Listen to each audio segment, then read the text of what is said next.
신앙생활을 열심히 하는 부부가 있었습니다.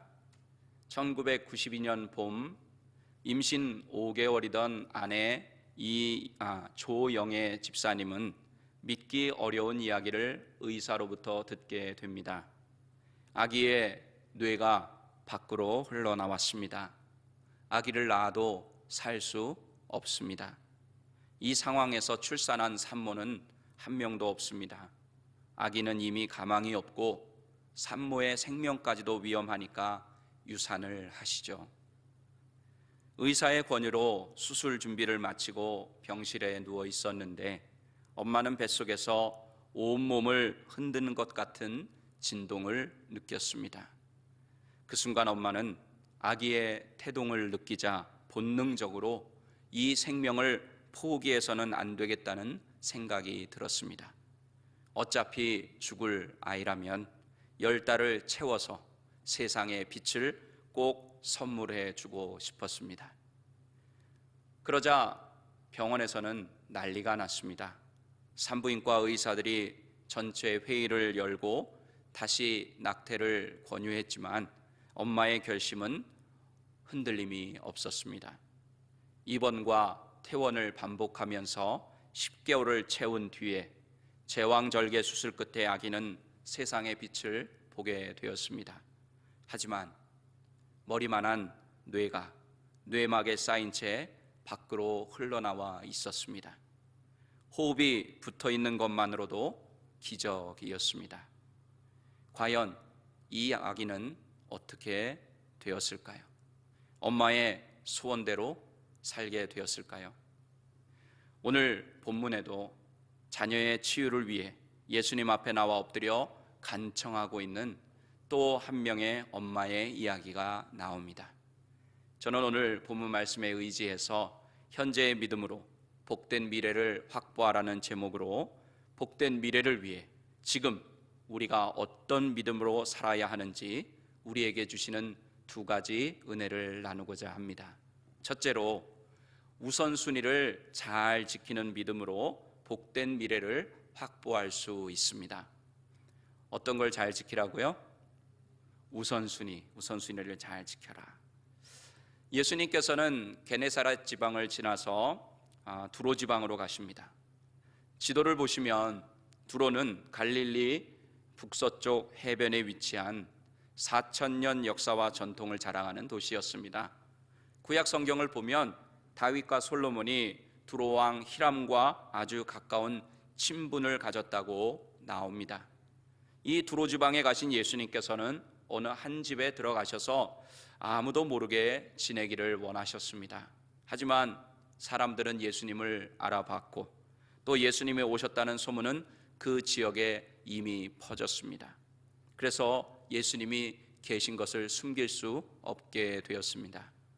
예수님의 소문은 유대 지역을 넘어서 이두메 또 요단강 건너편 두로와 시돈 지방에도 지역에까지 널리 퍼져 있었기 때문이었습니다.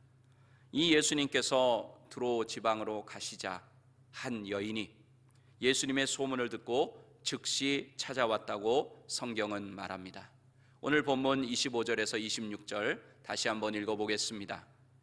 이에 더러운 귀신 들린 어린 딸을 둔 한 여자가 예수의 소문을 듣고 곧 와서 그 발 아래에 엎드리니 그 여자는 헬라인이요 수로보닉의 족속이라 자기 딸에게서 귀신 쫓아내 주시기를 간구하거늘. 아멘. 이 여인은 헬라인이고 또 수로보닉의 족속이었습니다. 수로보닉에는 수리아 지방 내에 있는 베니게, 즉 페니키아, 지금의 레바논 지역을 의미합니다. 성경은 이 여인이 태어나면서부터 이방인이었다는 사실을 보여주고 있습니다. 유대인의 입장에서 본다면 이방인이었기 때문에 하나님의 구원을 받을 수 없는 사람이었습니다. 그리고 나서 성경은 이 수로보닉의 여인이 처한 암담한 두 가지 현실을 우리에게 알려줍니다. 하나는 말씀드린 대로 하나님의 은혜를 받을 수 없는 이방인이었다는 것이고 또 하나는 더러운 귀신 들린 어린 딸을 둔 아픔과 어려움 가운데 있는 엄마라는 사실입니다. 그럼에도 이 여인은 예수님께서 두로에 오셨다는 소식을 듣고 예수님께 찾아옵니다. 예수님의 소문을 들었던 사람들은 아마 이 당시에 이 여인만은 아니었을 것입니다. 그리고 또 이 여인 외에도 많은 사람이 예수님을 찾아왔을 것입니다. 그런데 성경은 다른 사람보다도 이 여인에 대해서만 기록하고 있습니다. 아마 예수님께서 보실 때 가장 훌륭한 믿음을 보인 사람이었기 때문이 아닐까 그렇게 생각이 됩니다. 같은 내용을 기록하고 있는 마태복음을 보면 예수님께서는 이 여인의 믿음이 크다고 하시며 칭찬까지 해 주십니다. 우리 마태복음 15장 28절 함께 읽어보겠습니다. 이에 예수께서 대답하여 이르시되 여자여 내 믿음이 크도다 내 소원대로 되리라 하시니 그때로부터 그의 딸이 나으니라. 아멘.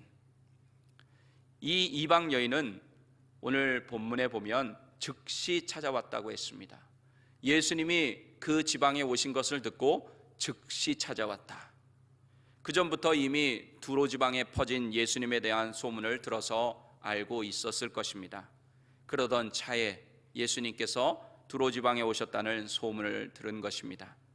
더러운 귀신 들린 딸을 인간의 힘으로는 고칠 수 없다는 사실을 안 이 여인은 예수님의 소문을 듣고 예수님은 내 딸을 고치실 수 있겠다 하는 믿음이 있었기 때문에 소문을 듣자마자 예수님께로 나왔던 것입니다.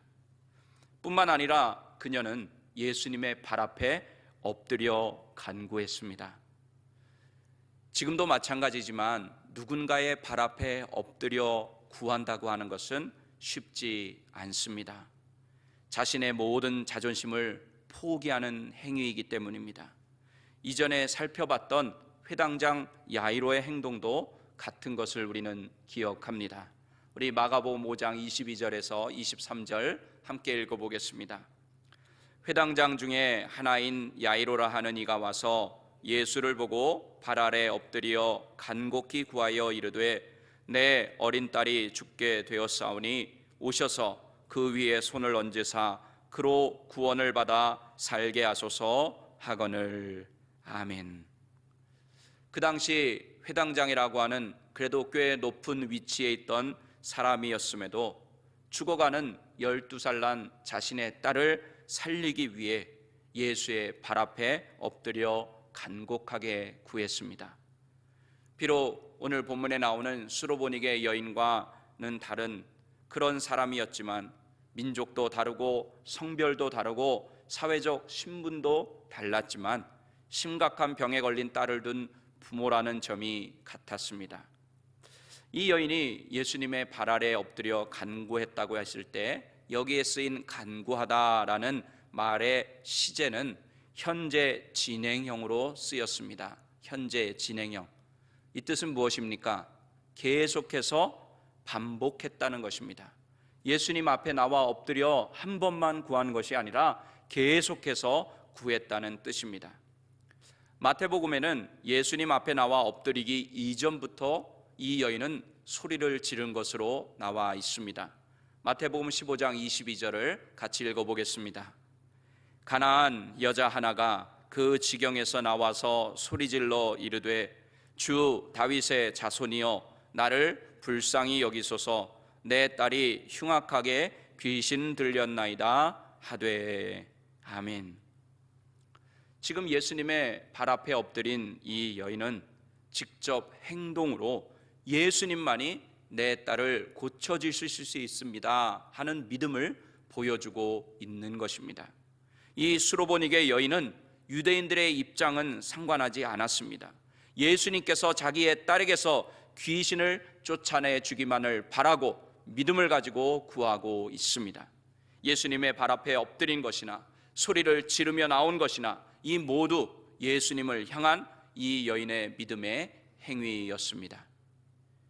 제가 부족하지만 목회를 하다 보니까 예수 믿는 분들 중에 어떤 분들은 어려움과 문제가 닥치면 즉시 예수님께 나오지 않고 먼저 인간적인 방법을 다 취해본 후에 안 되면 뒤늦게 예수님께 나와 구하는 분들이 있습니다. 물론 이것도 믿음입니다.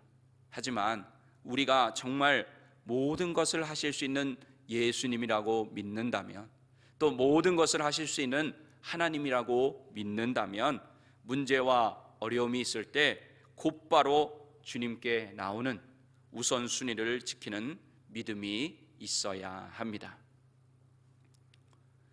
수술을 하면 희망이 있나요? 제왕절개 수술 후에 회복실에 있는 엄마를 대신해서 아빠가 의사에게 물었습니다. 저희도 이런 경우는 처음입니다. 의학적으로는 1%의 희망도 보장할 수 없습니다. 수술을 해도 죽고 안 해도 죽습니다. 정말 1%의 가능성도 없습니까? 네, 없습니다. 아니, 어떻게 의사라고 하는 분이 그렇게 말을 할 수 있습니까? 아빠는 의료진과 한바탕 언쟁을 벌이고 나서 다음과 같이 말했습니다. 이 아이가 수술을 해서 산다면 그건 의학이 한 일이 아니라 신이 하신 일이겠네요. 네, 그럼 우리는 기도할 테니까 선생님은 최선을 다해서 수술해 주세요. 수술을 해도 죽는다고 했지만 이 아기의 부모는 그대로 아기를 보낼 수 없었습니다. 사흘 뒤 아기는 수술을 받았습니다. 대뇌의 70%, 소뇌의 90%를 절단했습니다. 의사는 그리고 나서 말했습니다. 뇌의 대부분을 잘라냈기 때문에 보지도 듣지도 말하지도 못할 것입니다. 장애가 너무 심해서 살 수 없을 것입니다. 태어나자마자 대수술을 받은 이 아기의 이름은 박모세입니다. 가족들이 다니던 교회 목사님이 지어주었습니다. 홍해를 가른 모세의 기적이 아기에게 일어나기를 바라는 마음으로 이름을 지어준 것입니다. 이 아기는 태어나서 울어도 소리를 내지 못했습니다. 그래도 살아는 있었습니다. 엄마의 간절한 소원, 즉 세상의 빛을 보게 해주겠다는 소원은 이루어졌지만 그건 또 다른 고난의 시작이었습니다. 생후 18개월쯤 뇌수가 흐르지 않아서 다시 큰 수술을 받았습니다. 손주를 위해 불철주야 기도하시던 할머니는 아예 교회 한편에 자리를 펴고 온종일 기도에 매달렸습니다. 소식을 접한 성도들도 특별 기도회를 통해서 함께 기도했습니다. 수술은 그게 끝이 아니었습니다. 이후 뇌 수술을 2차례나 더 받았고 뒤틀린 다리의 교정 수술도 2차례 받았습니다. 다리 수술 때 성장판을 건드리는 바람에 이 모세는 키도 잘 크지 않았습니다. 특히 몸의 오른쪽 부분은 눈도, 귀도, 손도, 다리도 장애가 아주 심했습니다. 그런데 생명을 유지한 것만 해도 기적이라고 생각했던 모세에게 2번째, 3번째 기적 같은 일이 일어나게 됩니다. 어떤 기적과 같은 일이 일어났는지 여러분들 상상해 보시기 바랍니다. 예수님께서는 수로보니게 여인의 믿음처럼 모세라는 아기의 부모님처럼 먼저 예수님, 오직 예수님, 절대 예수님의 믿음을 원하십니다. 이것저것 다 해보고 안 되면 나중에 예수님 앞에 나가지 뭐 하는 이런 우선순위가 바뀐 믿음은 아직 온전한 믿음이라고 할 수 없습니다. 이런 나중에라는 믿음은 복된 미래를 보장받는 믿음이라기보다는 문제를 수습하는 정도의 믿음이라고 할 수 있습니다. 소 잃고 외양간 고치는 믿음이 아니라 가장 먼저 예수님께 나와 엎드려 계속 간구하는 믿음으로 복된 미래를 확보하시기를 바랍니다. 둘째로, 변하지 않는 믿음으로 복된 미래를 확보할 수 있습니다. 수르보니게 여인은 더러운 귀신 들린 딸의 치유를 위해서 체면도 버렸습니다. 자존심도 버렸습니다. 그리고 예수님 앞에 나와 겸손하게 엎드리기까지 했습니다. 오직 예수님만이 귀신을 내쫓으실 수 있다는 확실한 믿음을 가지고 계속 구했습니다. 그런데 놀랍게도 예수님의 돌아온 반응, 그녀에게 돌아온 예수님의 반응은 싸늘했습니다. 오늘 본문 27절 함께 읽어보겠습니다. 예수께서 이르시되 자녀로 먼저 배불리 먹게 할지니 자녀의 떡을 취하여 개들에게 던짐이 마땅하지 아니하니라. 아멘. 여기서 자녀란 유대인을 말합니다. 그리고 개는 이방인을 말합니다. 아까 말씀드린 대로 헬라인이고 수로보니게 족속이니까 이 여인은 이방인이라고 했습니다. 그러니까 예수님께서 이 여인을 향해서 뭐라고 이야기하신 거예요? 너는 좀 심한가요? 개와 같은 존재다, 개와 같은 족속이다, 그렇게 말씀하신 거나 같았던 것입니다. 당시 유대인들은 이방인들을 개라고 부르며 혐오하고 경멸했습니다. 지금이야 오히려 개가 사람보다 더 귀중한 대접을 받지만 이 당시의 개는 무시와 경멸의 대상이었습니다. 예수님의 반응은 듣는 사람에 따라서 아니 예수님께서 어떻게 이런 욕을 하실 수 있지? 이렇게 생각할 수 있습니다. 어떻게 보면 인격 모독일 수도 있습니다. 아, 예수님도 사람을 차별해서 대하시는구나. 그러면 그렇지, 예수님도 그저 유대인이니까 별 수 없네. 충분히 오해할 수 있는 대답이었습니다. 또 우리가 살고 있는 이 미국 같으면 수를 당할 만한 그런 케이스이기도 합니다. 사람이 흔히 모욕을 당하게 되면 수치심을 느끼게 됩니다. 근데 이 수치심에 대한 반응이 크게 세 가지라고 합니다. 첫째는 그래 내가 그렇지 뭐 내 주제에 하면서 오히려 이전보다 더 자신을 비하하고 숨게 됩니다. 둘째는 자신을 모욕한 자에 대해서 분노하고 비난합니다. 그러나 이 두 가지 반응을 가지고는 자신의 문제를 그리고 자신에게 이런 수치를 주는 현실을 극복하기 어렵습니다.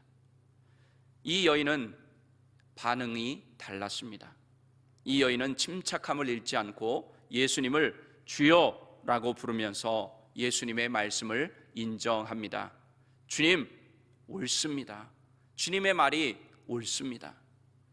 이 여인의 말은 현실을 외면하는 것이 아니라 현실을 받아들이고 대면하는 그런 말이었습니다. 수로보니게 여인은 자신을 개 취급하는 현실을 그대로 받아들였습니다. 현실에 대한 체념이나 또 막연한 분노가 아니라 자신의 현실을 직시하고 인정했습니다. 그리고 이 여인은 거기서 그치지 않고 개 같은 자신이지만 자신에게도 권리가 있음을 예수님께 어필했습니다. 주장했습니다. 주님, 그러나 상 아래에 있는 개들도 자녀들이 먹다 버린 부스러기들을 먹습니다. 상에서 떨어진 부스러기들을 먹습니다. 이 여인은 개의 권리를 주장한 것입니다. 주여, 자녀가 우선시돼야 하는 현실을 저는 인정합니다. 그러나 개처럼 취급받는 자들에게도 먹을 권리가 있습니다. 그것이 비록 부스러기라도 말입니다. 이 지혜로운 여인의 대답을 들으신 예수님은 내가 그렇게 말하니 돌아가라. 귀신이 내 딸에게서 나갔다. 이렇게 말씀해 주셨습니다. 같은 내용을 좀 더 자세하게 기록하고 있는 마태복음에 따르면 예수님은 그녀의 지혜와 믿음에 놀라기까지 하십니다. 헬라어 원문에 보면 감탄사까지 나옵니다. 그만큼 예수님께서 이 여인의 믿음에 감동을 받으셨다는 뜻입니다. 예수님은 이 여인을 향해서 개라고 불렀지만 이 여인은 예수님을 향해서 주여라고 대답했습니다. 그녀는 끝까지 믿음을 잃지 않고 포기하지 않았습니다. 그 어떤 수모를 당해도 그녀의 믿음이 변하지 않았던 것입니다. 이것이 진짜 믿음입니다. 예수님께서는 어떤 환경과 현실의 벽 앞에서도 변하지 않는 그런 믿음을 보시고 이 여인을 칭찬하시고 딸을 고쳐주셨습니다. 우리도 예수님의 치유가 필요한 삶을 살고 있습니다. 겉으로는 멀쩡해 보여도 누구에게나 치명적인 연약함이 있습니다. 뛰어넘지 못할 것 같은 현실의 벽이 있습니다. 그 현실이 무엇일까요? 우리 예수 믿는 사람들이, 또 예수 믿고자 하는 사람들이 제일 처음 대면하는 현실은 우리 모두가 죄인이라고 하는 현실입니다. 죄 때문에 하나님과 원수가 되어서 영원히 죽을 수밖에 없는 죄인, 지옥에 갈 수밖에 없는 죄인이라는 것이 우리가 대하는 현실입니다. 로마서 3장 23절 함께 읽어보겠습니다. 모든 사람이 죄를 범하였음에 하나님의 영광에 이르지 못하더니. 아멘. 우리가 이 죄인이라고 하는 현실을 외면하지 않고 숨지 않고 대면하고 예수 그리스도께서 우리를 죄에서 구원할 구세주로 끝까지 믿으면 예수님께서 수로보니게 여인의 믿음을 보시고 딸의 치유를 선포해 주신 것처럼 우리에게도 죄에서부터 너는 구원을 받았다고 선포해 주십니다. 로마서 10장 9절 함께 읽어보겠습니다.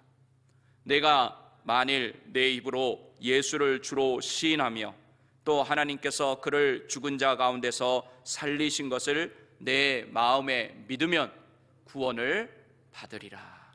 아멘. 그럼 여러분과 저는 구원 받았습니다. 그죠? 아멘. 예. 그런 구원받은 우리에게 복된 미래는 구체적으로 무엇을 의미할까요? 여러분이 생각하는 복된 미래는 어떤 것들이 있습니까? 돈을 많이 버는 것? 아니면 높은 자리에 올라가는 것? 좋은 집에 살고 좋은 차를 타는 것? 그것도 아니면 오래오래 이 땅에서 사는 것? 이런 미래 있으면 좋지만 없어도 그만입니다. 조금 불편할 뿐입니다. 그럼 이것도 아니고 저것도 다 아니면 무엇입니까? 우리의 가장 복된 미래는 바로 하나님 아버지께서 계신 본향인 천국인 줄로 믿습니다. 이 미래를 확보하기 위해서 우리가 지금 예수 그리스도를 구주로 믿는 것입니다. 아멘. 예, 아멘 해야 될 대목이 계속해서 나오고 있는데 속으로 하시는 거죠? 예, 이게 마스크로 가리고 있어서 입모양이 보이지 않지만 여러분들, 우리가 예수 믿는 이유가 무엇입니까? 첫 번째는 우리의 구원을 위해서. 그 구원이라고 하는 것은 구체적으로 우리가 어디에 가는 거예요? 천국에 가는 겁니다. 또 이 땅에서 천국을 누리는 삶입니다. 이것이 우리의 가장 복된 미래라고 하는 사실을 여러분들 꼭 잊지 마시기 바랍니다. 그래야 우리의 믿음이 올바르게 되고, 그래야 우리가 지금 이 땅에서 살아가는 삶이 올바른 삶이 될 수가 있습니다. 우리의 복된 미래가 세상적인 것이 되어버리면 어떻게 되겠습니까? 그것을 얻으려고 우리는 수단과 방법을 가리지 않고 죄도 범하는 것을 서슴지 않고 살아갈 것입니다. 하지만 우리의 복된 미래는 천국이기 때문에 그 천국에 가기 위해서 우리는 올바른 믿음 생활을 하게 되는 것입니다. 수로보니게 여인은 자신을 개라고 하신 예수님께 자녀들의 상에서 떨어지는 부스러기를 먹는 개의 권리를 주장하며 믿음을 인정받았다고 했습니다. 그렇다면 죄인인 우리에게도 천국에 들어갈 수 있다고 하나님 앞에서 주장할 수 있는 권리가 있을까요? 있다고 생각하십니까? 없다고 생각하십니까? 네. 자, 각자의 대답이 다를 텐데요. 한번 들어보시기 바랍니다. 우리에게 권리가 있습니다. 있습니다. 그것은 바로 우리의 죄의 문제를 해결하시기 위해서 십자가에서 목숨까지도 아낌없이 내어주신 예수 그리스도의 보혈입니다. 예수님의 보혈이 바로 죄인인 우리의 권리가 되는 것입니다. 하나님, 맞습니다. 나는 죄인입니다. 영원히 죽을 수밖에 없고 지옥에 갈 수밖에 없는 죄인이지만 저에게는 예수님을 믿는 보혈의 능력이 있습니다. 그 보혈을 믿는 믿음이 있습니다. 그러니 저를 구원해 주십시오. 우리는 이 보혈의 공로를 의지하여 구원받을 권리를 주장할 때 하나님께서는 우리에게 구원의 은혜를 베푸시고 복된 미래인 천국을 보장해 주시는 줄로 믿습니다. 가슴에 손을 얹고 한번 저를 따라해 보시겠습니다. 나에게는 예수님의 보혈이 있습니다. 우리 이어서 한 번 더 해보겠습니다. 시작. 나에게는 예수님의 보혈이 있습니다. 아멘. 이 예수님의 보혈의 공로를 의지해서 어떤 상황과 조건 속에서도 예수님에 대한 변하지 않는 믿음을 가질 때 우리의 복된 미래가 확보된다는 사실을 믿으시기 바랍니다. 모세가 5살 되었던 어느 해에 여느 때처럼 집에서 구역 예배를 시작하려고 주기도문을 암송하는데 처음 듣는 낯선 목소리가 들려왔습니다. 옹알이밖에 할 수 없었던 아이의 입에서 주기도문이 튀어나온 것입니다. 그리고 7살 때부터는 말만이 아니라 노래도 부를 수 있게 되었습니다. 들은 말을 그대로 따라하는 것만을 해도 대견하다고 생각했던 가족들에게는 엄청난 기적이었습니다. 2001년 재활학교 초등학교 과정에 입학한 이 모세에게 작은 사건이 일어납니다. 장애아 학부모 행사에서 노래를 부르던 모세를 당시 한국여자농구연맹 총재가 보고 여자 프로농구 경기에서 애국가를 불러달라고 초청을 한 것입니다. 모세의 애국가 데뷔 무대는 그렇게 만들어졌고 후에 모세는 기적의 청년이라는 이름으로 사람들에게 찬양을 들려주는 찬양 가수가 되었고 또 사진에 보시는 대로 2013년에는 지적 장애아들을 위한 평창 스페셜 올림픽의 개막식에서도 애국가를 부르며 큰 감동을 전해 주었습니다.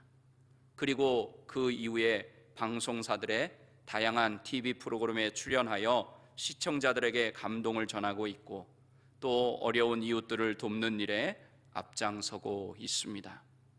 그리고 마지막으로 또 하나의 기적이 일어났습니다.